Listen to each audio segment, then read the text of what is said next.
जैसा कि आपने देखा कि ममता बनर्जी दूसरी तरफ पीएम मोदी जो कि कुछ बिहार में एक ही दिन में गरजते हुए नजर आए थे।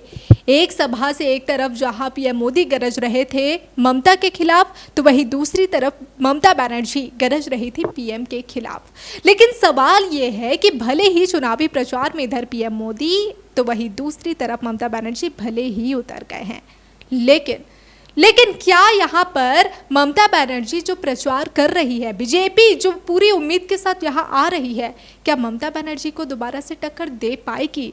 क्योंकि बीजेपी को ऐसा लगता है कि जिस तरह से संदेश खाली का मुद्दा आया, भ्रष्टाचार का मुद्दा आया, तो शायद अब ऐसा हो सकता है कि जो टीएमसी है वो इस बार थोड़ी कमज़ोर जरूर पड़ गई है, क्योंकि लोगों का साथ शायद इस बार ममता बनर्जी की पार्टी से हटकर बीजेपी की तरफ चले जाए।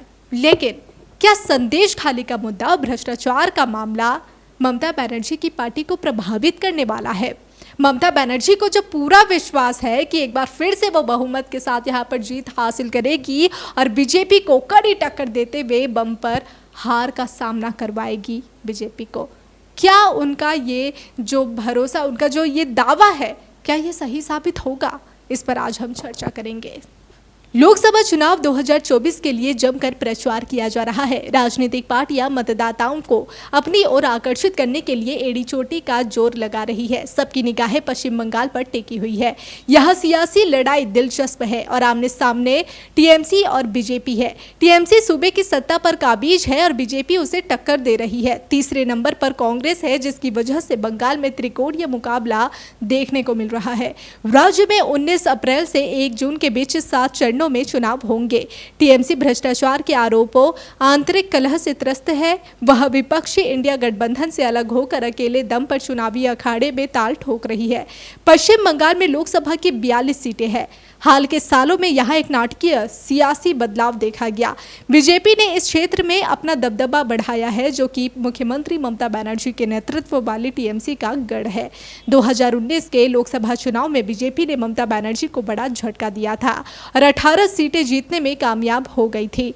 बीजेपी की इस धमाकेदार एंट्री ने न केवल टीएमसी के प्रभुत्व को चुनौती दी, बल्कि ममता बनर्जी के निशाने पर सीधे तौर पर प्रधानमंत्री नरेंद्र मोदी आ गए। दोनों नेताओं के बीच कई बार जुबानी जंग भी देखने को मिली है। इस लोकसभा चुनाव में बीजेपी के लिए बंगाल के जरिए देश के पूर्वी क्षेत्र में अपनी धाक जमाने का एक और मौका है। यही वजह है कि टीएमसी बीजेपी पर हमलावर है और पार्टी के नेतृत्व वाली केंद्र सरकार को पूरी तौर से विफल करार दे रही है। बीजेपी राज्य में बिगड़ती कानून व्यवस्था, भ्रष्टाचार, महिलाओं पर अत्याचार और सीएए के मुद्दों के जरिए ममता सरकार पर हमलावर है। वहीं कांग्रेस और वाम दल अपने अस्तित्व को साबित करने के लिए लड़ाई लड़ रहे हैं।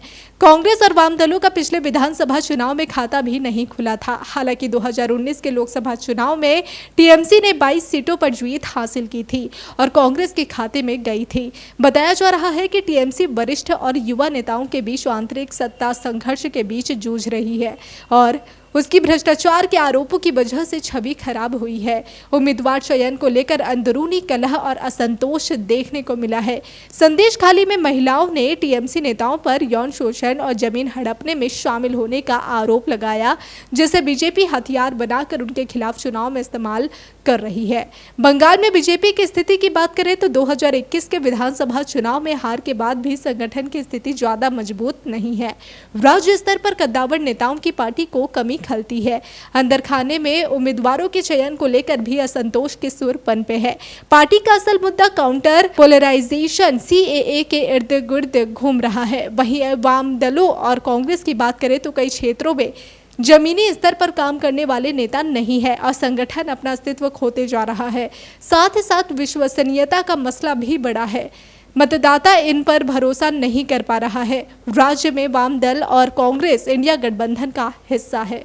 बहरहाल इस बार तो सभी की नज़र बनी हुई है कि इस बार बंगाल में क्या टीएमसी जो दावा कर रही है वो सही साबित होती है, या फिर बीजेपी जो चुनावी दाव खेल रही है, या फिर वो दावा और वो जो सियासी खेल है वो काम आता है। भले ही इसमें देखा गया है कि इस बार भ्रष्टाचार के मामले में टीएमसी के दर्जनों मंत्री नेता सलाखों के पीछे जा चुके हैं। संदेश खाली के मुद्दे को लेकर टीएमसी बार बार घिरती नजर आई है, भ्रष्टाचार मामले को लेकर भी। लेकिन क्या इसका असर लोकसभा चुनाव पर पड़ने वाला है या फिर जीत की हैट्रिक फिर से लगाने वाली है ममता बनर्जी, इस पर सभी की नज़र बनी हुई है। और आपकी नज़र बनी रहे डिजिटल खबरीलाल पर। खबरें आपकी नज़र हमारी।